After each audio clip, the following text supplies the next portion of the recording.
बहुत सारी मुश्किलें आती हैं जब हम शुरुआत में घर गृहस्थी बसाते हैं और किचन को संभालते हैं।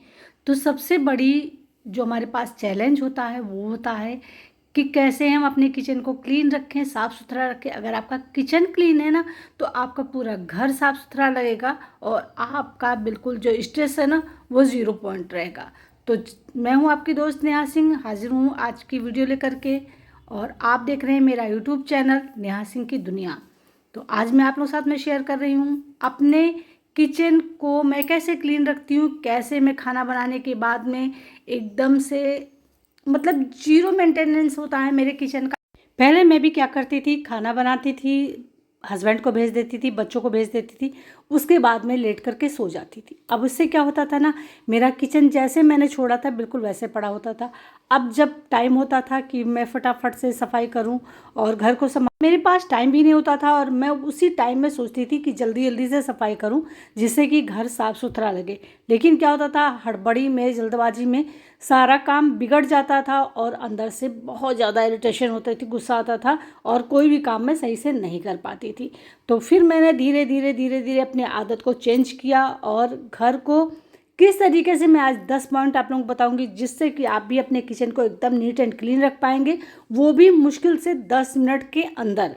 तो चलिए यहाँ पर वीडियो को शुरू करते हैं और देखते हैं। मैं यहाँ पर देखिए अभी रोटी बना रही हूँ, पूरा किचन मेरा फैला पड़ा है। तो सभी का इसी तरीके से हो जाता है, पूरा किचन फैल जाता है जब भी हम खाना बनाते हैं, क्योंकि पता चलता है हमें कोई चीज़ उठाकर देना है, कभी कुछ करना है, कभी कुछ करना है, तो किचन फैल जाना लाजमी बात है। लेकिन किचन को अगर आप इसी तरीके से फैला हुआ छोड़ करके कोई और काम करने लगते हैं तो फिर एक काम ही एक्स्ट्रा बढ़ जाता है। जहाँ आपका 10 मिनट में काम ख़त्म होता है वहाँ आप इसको 1 घंटे 2 घंटे में भी कर नहीं पाते।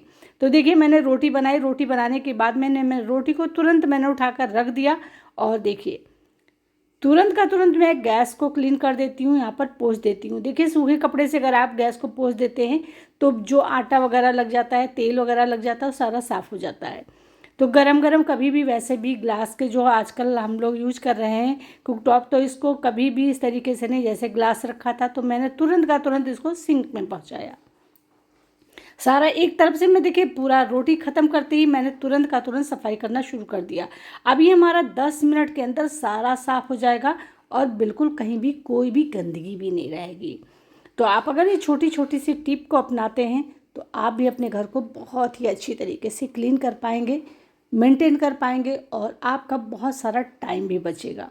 तो यहाँ पर देखिए ये आटा गिरा हुआ था, अब मैं इसको उठा करके किसी बर्तन में उठाऊंगी जिससे कि ये मैं उठाकर इसको फेंक सकूं। तो इस तरीके से आपको उठाना है और बस देखिए हमारा पूरा सरफेस एकदम से क्लीन हो गया। आप चाहें अगर थोड़ा बहुत कहीं पे कुछ लग गया है, कोई चिकनाई लगी है, तो हल्का सा भीगा हुआ एक किचन टाल उठाइए और उससे पूरा वाइप कर दीजिए जिससे कि एकदम से क्लीन हो जाएगा। अब जितने भी बर्तन एक्स्ट्रा पड़े हुए हैं मैं उन बर्तनों को भी उठाऊंगी और जो चीज़ जहाँ पर होनी चाहिए उसको मैं तुरंत का तुरंत रखती चली जाऊंगी। इससे कि ना फटाफट से मेरा काम ख़त्म हो जाएगा। और उसके बाद में सिंक में जो भी बर्तन पड़े हुए हैं मैं उनको साफ़ करूँगी जिससे कि देखिए मुझे बिल्कुल टाइम नहीं लगेगा। आप देखते जाइए और फटाफट सारा काम इसको ख़त्म करते जाइए। तो बस इसको सरका कर एक किनारे नहीं रखना है, इसको उस जगह पे पहुंचाना है जहाँ पर ये बर्तन रहना चाहिए। तो मैंने सारे कुछ हटा दिए, देखिए यहाँ पर सब सही हो गया है। और अब बारी आती है हमारे बर्तन की। अगर आपने पूरा किचन क्लीन कर लिया लेकिन सिंक में बर्तन पड़े हुए हैं तो आपका किचन गंदा का गंदा ही लगेगा, कभी भी वो एकदम से क्लीन नहीं होगा। तो कभी भी बर्तन को सिंक में बिल्कुल मत छोड़िए। जब भी आपके पास में लग रहा है कि बर्तन हो गए हैं, मैं नहीं करती कि सारा दिन आप बर्तन ही धुलते रहिए, लेकिन अगर आप 4-5 बर्तन हो गए हैं उनको धुल करके एक किनारे कर देंगे तो कभी भी आपके पास में बर्तनों का ढेर नहीं लगेगा। आप बर्तन को फटाफट से क्लीन भी कर पाएंगे, सिंक भी साफ़ रहेगा। और सिंक साफ़ रहेगा तो पहली बात है कि वहाँ से आपको कॉकरोच से बचत होगी, जो छोटे छोटे कीड़े पतंगे आते हैं उससे बचत होगी, और जो सिंक लॉक होने का मतलब जाम होने का प्रॉब्लम होता है उससे भी आप बच पाएंगे। तो इस तरीके से छोटी छोटी चीज़ों को अगर आप अपनाते हैं तो आप अपने किचन को बहुत ही बढ़िया तरीके से नीट एंड क्लीन रख पाते हैं। और जब मैंने इस चीज़ को अपनाना शुरू किया तो अब तो मेरी हैबिट में आ गई है कि मुझे खुद ही नहीं पसंद आता है कि मैं 1 मिनट भी अगर गंदा रहता है किचन तो मुझे लगता है बहुत बड़ा काम पड़ा है, पहले उसी को ख़त्म करना है। और इसी तरीके से मैं अपने पूरे घर को क्लीन करती हूँ, जिससे कि मुझे टाइम भी नहीं लगता और हमारा घर एकदम नीट एंड क्लीन लगता है। तो मैंने छोटी छोटी सी टिप अपनाई और उसकी वजह से पूरे घर को अच्छी तरीके से मैनेज करके रख पाती हूँ, अपने लिए टाइम भी बचा पाती हूँ और घर को साफ़ सुथरा भी रख पाती हूँ। अब देखिए हमारे बर्तन धुल गए। अब बर्तन धुलने के साथ साथ मैं यहाँ पर तुरंत का तुरंत सिंक को भी क्लीन कर दूँगी, जिससे कि सिंक से कोई भी बैड स्मेल नहीं आएगी, सिंक गंदा नहीं रहेगा। जब ये गंदा नहीं रहेगा, साफ़ सुथरा रहेगा, चमकदार रहेगा, तो हमें किचन अपना पूरा देखने में एकदम से साफ़ सुथरा लगेगा। तो फटाफट से बस मैं उठाती हूँ, जो भी मतलब मेरे पास अगर मैंने कोई सोल्यूशन बना के रखा तो मैं उसका इस्तेमाल करती हूँ, अगर नहीं तो मैं यहाँ पर सिंपल सा सोप ही उठा लेती हूँ और उसी से क्लीन कर देती हूँ। अगर आपने दिन में 3 बार बर्तन धुले तो 3 बार अगर आप सिंक को क्लीन करते हैं तो आपकी सिंक हमेशा चमचमाती रहेगी, साफ़ सुथरा रहेगी। तो ये छोटी छोटी सी टिप अगर आप अपनाते हैं तो आप अपने किचन को हमेशा नीट एंड क्लीन रख पाएंगे और इसी तरीके से आप छोटे छोटे से टाइम को खर्च करके अपने पूरे घर को साफ़ सुथरा रख पाएंगे।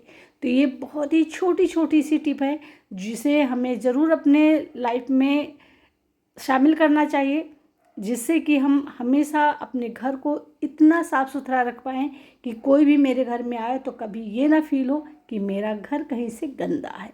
तो आप देख सकते हैं सिंक बिल्कुल साफ़ हो गया है। अब चलिए मैं आपको दिखाती हूँ। बर्तन को मैं अभी इसमें ही रखा रहने दूँगी, जब बर्तन का सारा पानी सूख जाएगा तब मैं बर्तन को रैक में लगाऊँगी। और देखिए अब ये मैंने टाल उठाई और अब हम इससे क्या करेंगे, अपने सिंक को भी पूरा पोंछ देंगे, सुखा देंगे। तो इससे यहाँ पे कोई दाग धब्बे नहीं रहते। अगर आपके यहाँ हार्ड वाटर का प्रॉब्लम है तो पानी के दाग लग जाते हैं और बहुत बुरी तरीके से चिपक जाते हैं पानी के दाग। तो जब आप इस तरीके से वाइप कर देंगे तो बिल्कुल से कोई भी दाग नहीं लगेंगे और ये अच्छी तरीके से साफ भी रहेगा। तो यहाँ पर देखिए छोटी छोटी सी टिप हैं जो शायद जो नई गृहस्थी शुरू की है उनके लिए काफ़ी यूजफुल होने वाला है। मैंने सोचा क्यों ना आप लोगों के साथ में शेयर किया जाए अपनी लाइफ का वो मोमेंट, वो आदतें जिसे हमने बदली है और फिर हमने अपने घर को साफ़ सुथरा और इतना अच्छा बनाया है। तो बस अब हमारा यहाँ पे काम हो गया किचन का ख़त्म। 10 मिनट लगे सिर्फ़ और सिर्फ पूरे किचन को क्लीन करने में। तो आप देख सकते हैं मेरे किचन को बिल्कुल साफ़ है। छोटा सा यहाँ पर मेरा किचन है लेकिन एकदम से नीट एंड क्लीन है। अब बर्तन रखे हुए हैं, थोड़ा सा सूखने दीजिए, इनको उठा करके लगा देंगे। तो हो गया ना काम ख़त्म। कैसा लगा आप लोगों को मुझे कमेंट करके ज़रूर बताइएगा। अगर आपको पसंद आया हो तो मेरी वीडियो को लाइक करिएगा, शेयर करिएगा और आप भी मेरी बताई हुई टिप को फॉलो करिएगा। आपको भी बहुत अच्छा लगेगा और आपका भी काम फटाफट से ख़त्म हो जाएगा। अगर आप चैनल पे नया हैं तो सब्सक्राइब करना मत भूलिएगा। तो चलिए अब हम मिलेंगे कल नेक्स्ट वीडियो में नेक्स्ट टॉपिक के